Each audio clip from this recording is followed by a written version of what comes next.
We are in the midst of our year-end campaign to fund the work here at Financial Issues, and we have a special guest with us in this segment. Yvonne Celia is here. She is our CEO of the ministry, and the wife of our late founder, Dan Celia. So Yvonne, welcome. Thanks for being here. Good morning. Thanks, Shanna. It is a pleasure. Why is this campaign so important? Yeah, this campaign, as many of you know also, Dan wasn't real big on asking for money. But we did lose a man who did it all, and not taking away from anything that Shanna or the staff has done. He did the analytics, he prepped for a 3-hour show, scoured the markets, even set up our QuickBooks in the beginning, did the newsletter, looked for radio stations. He did it.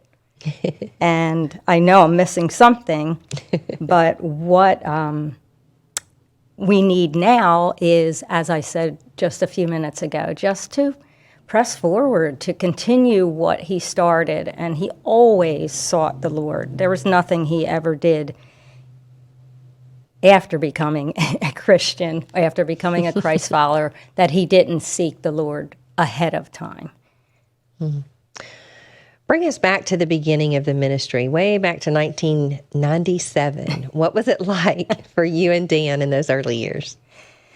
Well, he literally started in our, I'll back up a little bit. He was on one Christian station for a half hour on Saturday mornings.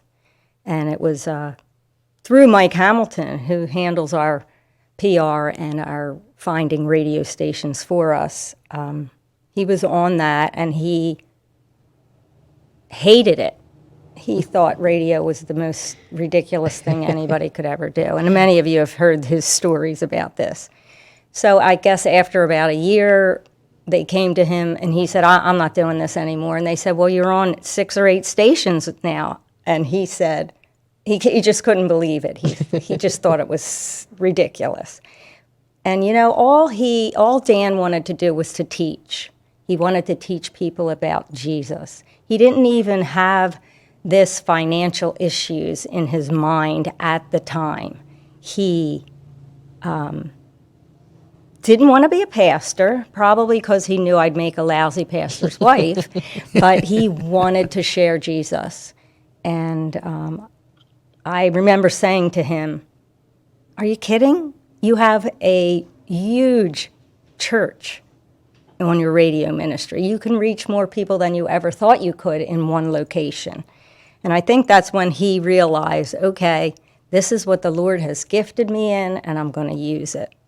So that incredible opportunity was laid before him right at that time.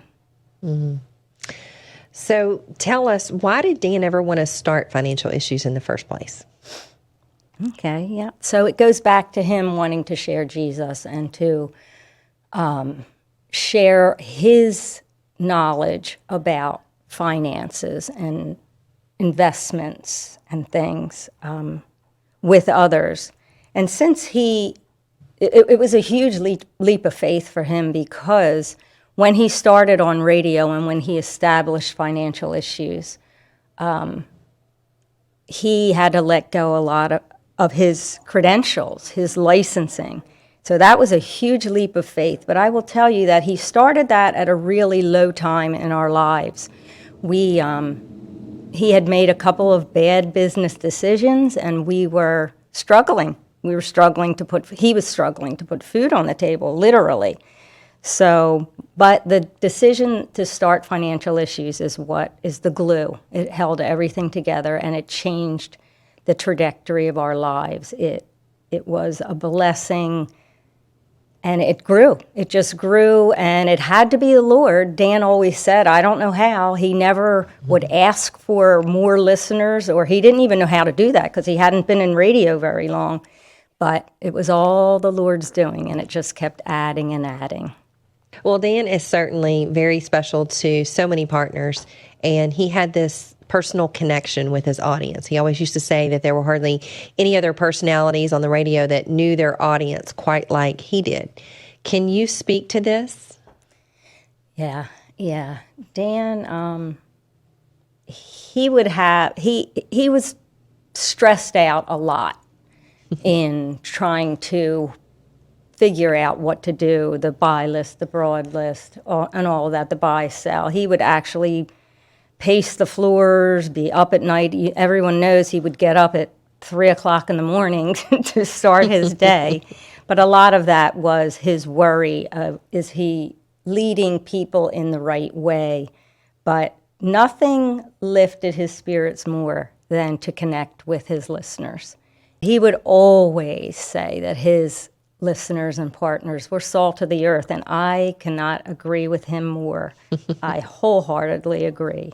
And for me, that's my favorite part of the ministry. How his partners loved on him meant the world to him. And yes, at town hall meetings and at the retreats, there was nothing that compared to that. Him being able to laugh with, shake hands with, be with the people that listened to him. That just, it made what he did his favorite thing. Well, Yvonne, can you share with the listeners, what is your hope for the future of Financial Issues Stewardship Ministries as a whole, and where do you see the ministry headed in the coming years? Well, Lord willing, we will, as I've said, and the campaign says, we're just going to press forward. It's been a rough year and a half without Dan here, but I will tell you that we still have a special niche in this financial world for what we offer. And praise God for you, Shanna. You follow exactly what Dan had in mind and the strategies and all. And that is my hope, that we just continue on. I don't ever see this ministry as being gigantic, but for what we do and what we offer, that's where I want to see the ministry. I would never have wanted it to end because Dan works so hard. And the people that God has put into place have helped to maintain that, to press us forward. And that's my desire, just to see this do whatever the Lord would have us do, whether it be enormous or small.